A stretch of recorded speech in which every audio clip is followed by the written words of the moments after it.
나는 아파트 단지의 5층에 산다.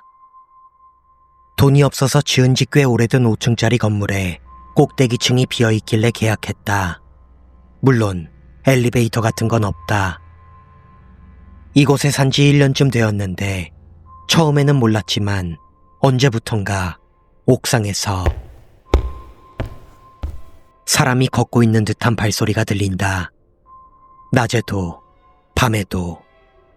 문득 정신을 차리면 타박타박 걸어가는 소리가 들리는 시기다. 처음에는 딱히 계속 신경 쓰지는 않았다. 그리고 어제 얼마 전 불었던 강풍 때문에 안테나 상태가 나빠졌는지 옥상에 올라가기 위해 사다리를 든 수리기사님이 찾아왔다. 아파트 단지에 사는 사람은 알 수도 있는데 옥상으로 통하는 둥근 구멍이 있고 그 아래에서 사다리를 놓고 올라가는 구조다.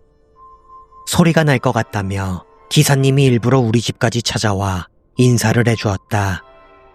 그래서 농담 삼아 건넨 말이었는데 예전부터 옥상에서 발소리가 들리던데 혹시 뭔가 발견하면 알려주세요. 라고 전했다. 기사님은 쓴 웃음을 지으면서도 무서운 말은 말라며 받아쳤다. 그리고 작업은 무사히 끝났는지 별다른 건 없었습니다. 라고 말하고 돌아갔다. 문제는 그날 밤, 바로 어젯밤이었는데 옥상의 발소리가 평소와는 달랐다. 내가 화장실에 가려고 일어서자 마치 뒤를 쫓아오듯 타박, 타박 소리가 났다. 지금까지는 나와는 상관없이 여기저기 걸어다니는 소리였는데 말이다. 화장실에 들어가서 뭔가 무서운 기분이 들어 늘 환기 때문에 열어두던 창문을 곧바로 닫았다. 그러자 불투명 유리창에 분명히 위에서부터 고개를 숙인 사람의 실루엣이 비쳤다. 정말로 놀라서 바로 화장실에서 뛰쳐나와 집주인 비상연락처로 전화해 상황을 설명했지만 전혀 믿어주지 않았다. 이제는 정말 무섭다. 당장 내일이라도 이사를 가고 싶다.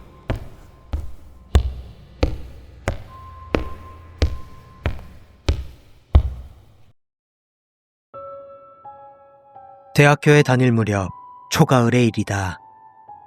당시 나는 편의점이나 매점은커녕 도보 1시간 거리 안에는 아무것도 없는 시골 학교를 전철로 2시간 반이나 걸리며 통학을 했다. 그날은 세미나가 길어져 막차 몇 대 전에 전철을 타고 집으로 돌아갔다. 피곤했었는지 그날은 음악을 듣다가 잠이 들었는데 어느 역에서 문득 눈을 떴다.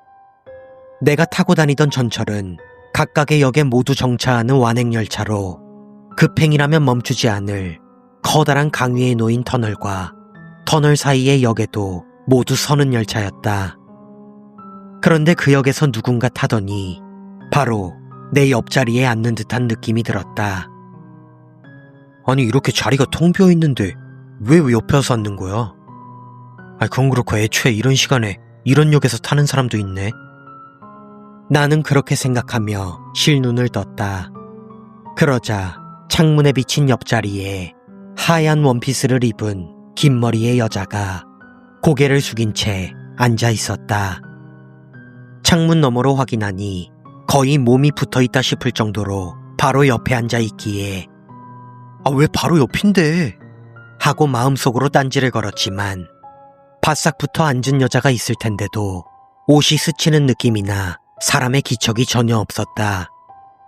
그래서 옆자리를 확인하니 다리가 보이지 않았다. 잠 기운이 가득했던 머리가 순식간에 깨어났다. 눈을 번쩍 뜨고 창문을 보니 여전히 옆에 그 여자의 모습이 비치고 있었다. 내가 알아챘다는 사실을 알아챈 것인지 창문에 비친 여자는 살짝 고개를 들더니 입꼬리를 크게 끌어올려 활짝 미소를 지었다. 나는 온몸에 소름이 돋았다. 그럴 리 없어. 그럴 리 없어. 그래 내가 꿈을 꾸는 거야. 하고 눈을 질끈 감고 스스로에게 되뇌고 있는데 알아봐 줬구나. 너 나 봤지? 하는 목소리가 귓가에 들렸다. 너무 놀라 벌떡 일어나 여자가 있었을 법한 자리를 봤지만 당연히 아무도 없었다. 창문을 다시 봐도 여자의 모습은 깨끗하게 사라져 보이지 않았다. 나는 공포에 질려 사람이 좀 더 있는 칸으로 옮겨 탄 뒤 그대로 서둘러 집으로 돌아왔다. 그렇게 한동안 나는 전철을 타는 것이 무서웠지만 그 뒤 그 여자의 모습은 두 번 다시 볼 수 없었다.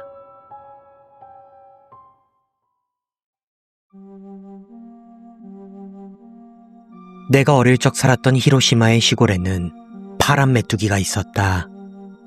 정말로 새파란색이었다. 얼마 전 뉴스에서 돌연변이로 빨개진 메뚜기가 발견되었다는 소식을 봤는데 그것도 연관이 있는지는 잘 모르겠다. 내가 동네 산속에 만들어둔 비밀기지 그 뒤편에 아이 2명이 겨우 지나갈 만한 작은 동굴에서 그 파란 메뚜기를 처음 발견했다. 동굴 안쪽은 캄캄해서 무서웠기 때문에 2m 이상 들어갈 엄두는 내지 못했지만 그 입구 근처에도 메뚜기가 꽤 많아서 30마리 정도를 잡았다. 잡은 메뚜기 중 서너 마리는 파란 메뚜기였던 것 같다. 파란 메뚜기를 잡았어요. 하고 어머니께 보여드렸지만 거짓말 마라. 메뚜기가 어떻게 팔았니? 분명 누가 메뚜기 집에 페인트라도 칠해서 장난친 거겠지. 라고 하시며 전혀 믿어주지 않으셨다. 파란 메뚜기는 그 자리에서 마당에 버려졌고 나머지는 조림 반찬 재료가 되었다. 분한 마음에 메뚜기를 더 많이 잡아오리라 다짐했고 동굴 더 깊은 곳으로 가면 파란 메뚜기를 더 많이 찾을 수 있을 거라고 생각했다. 그래서 일요일에 동굴 안을 탐사해보기로 결심했다. 직접 주먹밥 4개를 만들고 가장 큰 채집통과 아끼는 잠자리채, 아버지의 손전등, 그리고 메뚜기를 유인하기 위한 꿀단지까지 완벽하게 무장하고 동굴로 향했다. 손전등을 썼지만 동굴 안은 어두컴컴했고 메뚜기가 있을 거라 믿으며 10분 정도 걸어 들어갔다. 하지만 아무리 걸어가도 메뚜기가 보이지 않아 일단 돌아갈까?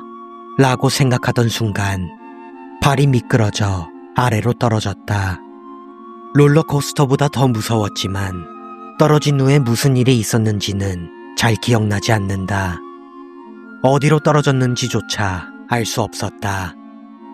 눈을 떴을 때 나는 동굴 밖에 있었고 주변은 이미 해질녘이었으며 놀랍게도 나는 알몸이었다. 신발도 신지 않은 상태였고 채집통도 꿀단지도 주먹밥도 모두 사라져 있었다. 그리고 남아있던 잠자리채를 보고는 소스라치게 놀랐다. 잠자리채 안에는 죽순 6개가 가득 채워져 있었다. 뭐가 뭔지 모르는 상황에서 나는 그 잠자리채를 든 채 알몸으로 울면서 집까지 달려갔다. 울면서 어머니와 아버지께 자초지종을 설명했지만 옷이나 신발 등을 도둑 맞았다는 것은 믿어주지 않으셨다. 가족들 사이에서는 내가 신발을 잃어버린 것을 얼버무리기 위해 거짓말을 한다고 낙인이 찍혔고 한동안 용돈이 끊겼다.